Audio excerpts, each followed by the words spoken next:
శివుని అవతారాలు పార్ట్ 1. పశుపతి అవతారం. ఈ అవతారంలో శివుడు జంతువులకి ప్రభువు అండ్ విశ్వానికి సంరక్షకుడు. భైరవ అవతారం. శివుని యొక్క భయంకరమైన రూపం ఇది. ఇది విధ్వంసం మరియు పరివర్తనతో సంబంధించిన అవతారం. శరభ అవతారం.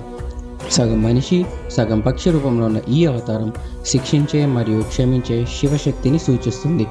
దుర్వాస అవతారం. శివుని ఋషి అవతారం ఇది. అతని స్వల్ప కోపానికి మరియు శాపాలకు ప్రసిద్ధి. అశ్వత్థాముని అవతారం. ఈ అవతారంలో శివుడు గొప్ప యోధుడిగా మహాభారత యుద్ధంలో కీలకమైన పాత్ర పోషించాడు. హనుమంతుని అవతారం. ఈ రూపంలో వానరాసుడిగా పుట్టి రాముడికి అండగా నిలిచాడు. వీరభద్రుని అవతారం.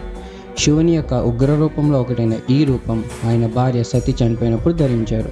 కిరాటమూర్తి అవతారం. ఇది శివుడి బోయవారి అవతారం. వృషభ అవతారం.